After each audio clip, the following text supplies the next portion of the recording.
అందరికీ నమస్కారం. నా పేరు అక్షయ్ రుద్రోజు. నేను ఇంటర్మీడియట్ మొదటి సంవత్సరం చదువుతున్నాను. నేను ఈరోజు భూదేవి యొక్క ఏకపాత్ర అభినయం చేయబోతున్నాను. నేను భూమాతను.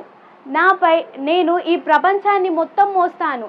నాపై అనేక రకాల జంతువులు అనగా మనుషులు, పక్షులు, జంతువులు అన్నీ నాపై జీవిస్తుంటాయి. నేను వీటన్నిటికీ ఆవాసం ఇస్తూ ఉంటాను. ఓ ప్రజలారా, మీరు చేసే కాలుష్యం వలన నేనెంతో బాధపడుతున్నాను. మీరు చేసే కాలుష్యం నన్ను ఎంతో హింసకు గురి చేస్తుంది. మీరు కాలుష్యాన్ని ఆపాలి. మీరు చెట్లను నరకడం ఆపాలి. చెట్లు నా తోబుట్టువులతో సమానం. మీరు వాటిని నరికివేయడం నన్ను ఎంతో బాధకు గురి చేస్తుంది. చెట్లను నరకడం వలన మీకు వర్షాలు పడవు. వర్షాలు రాకపోతే రైతన్నలకు పంటలు పండక వారు ఎంతో బాధతో ఆత్మహత్యలు చేసుకోవడం జరుగుతున్నాయి. ఇలా జరగకుండా ఉండాలంటే మీరు చెట్లను నరికివేయడం ఆపాలి.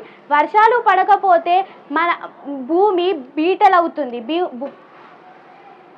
నేను బీటలవుతున్నాను. నేను బీటలవ్వడం వలన చెట్లు బాగా పెరగట్లేదు. కాలుష్యంలో పండించిన ఆహారాన్ని తీసుకుంటూ మీరు అనారోగ్య పాలవుతున్నారు. ఓ ప్రజలారా, కాలుష్యాన్ని నివారించండి.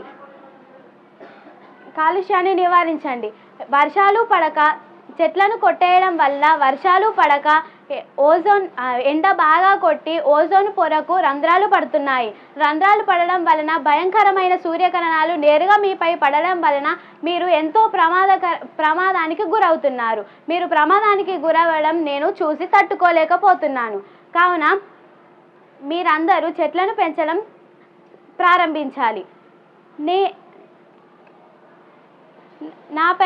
నాపై పెరిగే చెట్లు నా తోబుట్టువులతో సమానం కాబట్టి మీరు కూడా వాటిని ప్రేమించడం మొదలు పెట్టాలి. నా లాంటి బాధ ఏ పగవాడికి కూడా రావద్దు. నా బాధను తీర్చేదెవరు? నన్ను అర్థం చేసుకొని ఈ కాలుష్యాన్ని నివారించేవారే లేరా? నాపై జరుగుతున్న కాలుష్యాన్ని ఆపే ఏకైక గల శక్తి ఒక మానవులకు మాత్రమే ఉంది. ఓ ప్రజలారా, మీకు చెప్పేది ఒకటే, మీరు చెట్లను నరికివేయడం ఆపండి. చెట్లను నరికివేయడం ఆపి చెట్లను పెంచి చూడండి. మీకు ఎన్ని లాభాలో తెలుస్తుంది. అన్నిటికంటే ముఖ్యంగా కాలుష్యాన్ని నివారించి చూడండి.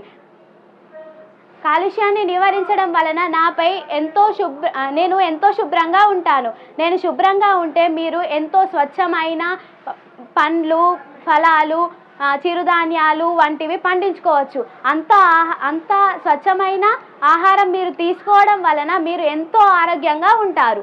కావున మీరు నన్ను శుభ్రంగా ఉంచడం నేర్చుకోండి. కాలుష్యాన్ని ఆపండి. నాపై చెట్లు, పంటలు పచ్చగా కలకల్లాడుతుంటే నేను ఎంతో సంతోషిస్తాను. ఇప్పుడు నేను చెప్పినవన్నీ మీరు పాటిస్తారని ఆశిస్తూ ఇక సెలవు. ధన్యవాదాలు.